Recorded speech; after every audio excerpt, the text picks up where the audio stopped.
अल्लाह से राज़ी। वअअद्द लहुम जन्नातिन तजरी तहतहल अनहारु खालिदीन फ़ीहा अबदा, और अल्लाह ताला ने उनके लिए ऐसे बागात तैयार किए हैं जिनके नीचे से नहरें बहती हैं, वो उन बागात में हमेशा हमेश रहेंगे। ज़ालिकल फ़ौज़ुल अज़ीम, ये बहुत बड़ी कामयाबी है।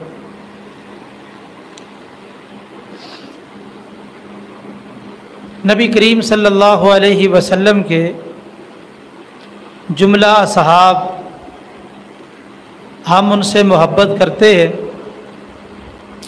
और उनका दिफा करते हैं, और जो आदमी नफ़रत से बुग़्ज़ से उनका ज़िक्र करे हम उससे बुग़्ज़ रखते हैं। बाद लोगों का ये वतीरा है कि उन्होंने कुछ सहाबा को निशाना बनाया है और उनकी ज़ात पे तान करते हैं, जबकि अल्लाह ताला ने उनके बारे में कुरान मजीद में ये ऐलान किया है, रज़ियल्लाहु अन्हुम व रज़ू अन, अल्लाह उनसे राज़ी और वो अपने अल्लाह से राज़ी है। उन असहाब में से जिन पे मुख्तलिफ़ किस्म के इल्ज़ामात और तानो तशनी किए जाते हैं, एक नाम जनाब मुआविया बिन अबी सुफ़ियान रज़ी अल्लाह ताला अन्हुमा का भी है। आज हम उनकी सीरत के हवाले से और उनके कारनामों के हवाले से कुछ बातें करेंगे, और अगले जुमे इंशाअल्लाह मुआविया रज़ी अल्लाह ताला अन्हु की ज़ात पे जो इल्ज़ामात और तान किए गए उनके जवाबात दिए जाएंगे। जनाब मुआविया रज़ी अल्लाह ताला अन्हु की कुनियत अबू अब्दुर्रहमान, नाम मुआविया है, वालिद का नाम अबू सुफ़ियान है। बेस्त नबवी से 5 साल पहले पैदा हुए, यानी जब नबी करीम सल्लल्लाहु अलैहि वसल्लम की उम्र 35 साल थी, उस वक़्त जनाब मुआविया रज़ी अल्लाह ताला अन्हु पैदा हुए। वालिद अबू सुफ़ियान ये मक्का के सरदारों में से एक सरदार थे। आगाज़ के अंदर ये नबी पाक सल्लल्लाहु अलैहि वसल्लम के मुखालफों में से थे। फ़तह मक्का से कुछ देर पहले ये मुसलमान हुए। नबी करीम सल्लल्लाहु अलैहि वसल्लम ने इनको फ़तह मक्का के मौका पर इज़्ज़त अता फरमाई, इनकी हौसला अफजाई की। आपने ये कहा कि मन दाखला दार अबी सुफ़ियान फ़हुवा आमिन, जो अबू सुफ़ियान के घर में दाखिल हो जाए वो अमन वाला है। और इनकी बीवी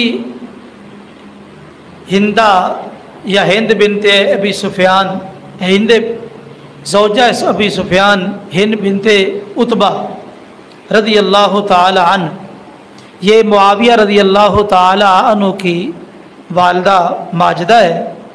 ये भी फ़तह मक्का के मौका पे मुसलमान हुई, और जिन औरतों ने नबी करीम सल्लल्लाहु अलैहि वसल्लम से बैत की उनमें से ये भी थी। और ये चूँकि पहले मुखालफत का दौर गुजरा है, ये औरतों के अंदर छुप छुपा के आई। जब हुजूर बैत ले रहे थे, बैत के अंदर मुख्तलिफ शिक्कें थी कि तुम अल्लाह के साथ शिरक नहीं करोगे, बहतानबादी नहीं करोगे। एक शिक ये भी आई कि तुम चोरी नहीं करोगे, और इसी तरह एक शिक ये भी थी कि तुम बदकारी नहीं करोगे। उस वक़्त हिंदा बोल पड़ी, कहने लगी, या रसूलुल्लाह सल्लल्लाहु अलैहि वसल्लम, क्या शरीफ औरत और आज़ाद औरत बदकारी कर सकती है?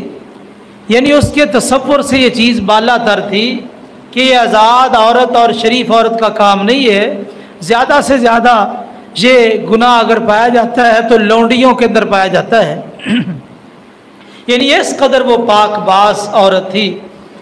पहले नबी करीम सल्लल्लाहु अलैहि वसल्लम की मुखालफत, लेकिन जब मोहब्बत हो गई तो फरमाने लगी कि इस वक्त रूए ज़मीन पर जितने घर है सबसे बेहतरीन घर आपका है, और इसी तरह रूए ज़मीन पर जितने शहर है सबसे बेहतरीन और प्यारा शहर आपका है।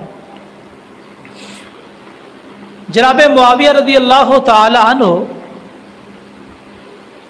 आगाज़ से ही अल्लाह ताला ने इनके अंदर फ़हम व फरासत और बसीरत रखी थी।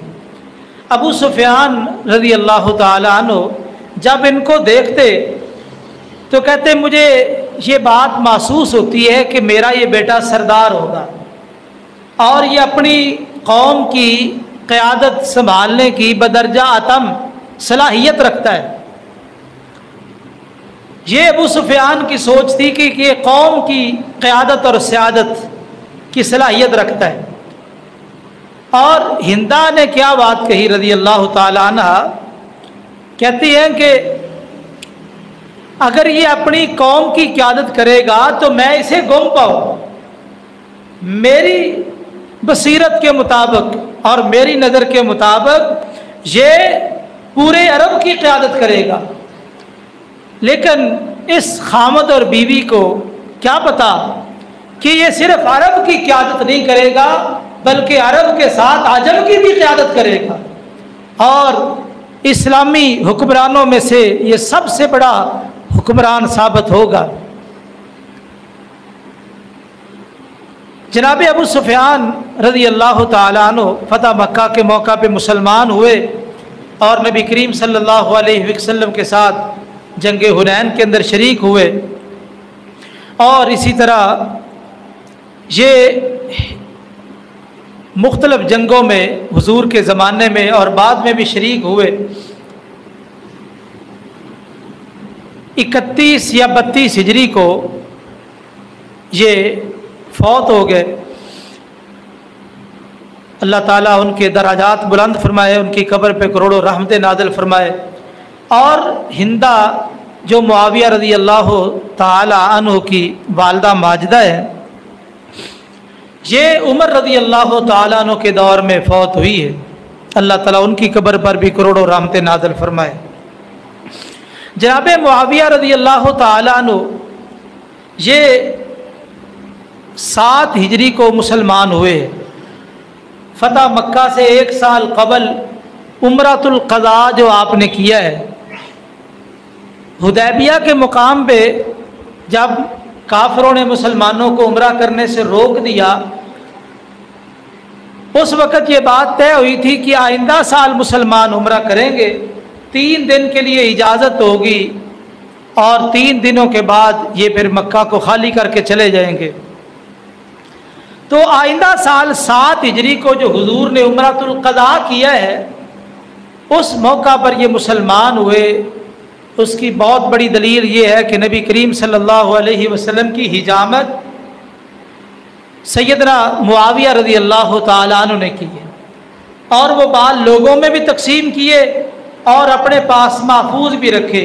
इसी तरह हुजूर के नाखन भी काटे, वो भी अपने पास महफूज रख लिए। लेकिन 7 हिजरी को मुसलमान हुए, अपने ईमान को छुपाए रखा।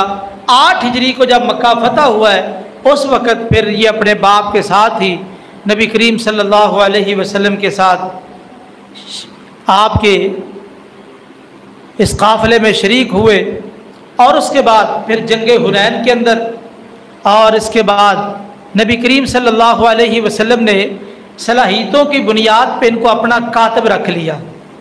ये वही की किताबत किया करते थे, और 173 रिवायात जनाब मुआविया रज़ी अल्लाह ताला अन्हु ने बयान की है। और इसी तरह मुआविया रज़ी अल्लाह ताला अन्हु नबी करीम सल्लल्लाहु अलैहि वसल्लम के दौर में तो हुजूर के साथ रहे और आपकी सोबत का बहुत ज़्यादा शरफ़ मिला और आपसे दुआएं भी ली है। और आपने जो मुआविया रज़ी अल्लाह ताला अन्हु को दुआएं दी है, ये बड़ी तारीख़ी दुआएं है। एक दुआ तो ये है, अल्लाहुम्मा जअलहु हादियन महदियन वाहदी बिही, ऐ अल्लाह इसको हादी बना दे, हिदायत देने वाला बना दे, महदियन, हिदायत याफ्ता बना दे, वहदी बिही, और इसको हिदायत का जरिया बना दे। इस दुआ के अंदर बड़ी जामियत है। अगर हम सिर्फ इसी एक दुआ पे बात शुरू कर दे और इसकी शरह में चले जाए तो हमारा पूरा वक्त इसी पे लग जाएगा कि इस दुआ के अंदर कितनी जामियत है। और इसी तरह दूसरी दुआ नबी करीम सल्लल्लाहु अलैहि वसल्लम ने यह दी, अल्लाहुम्मा अल्लिम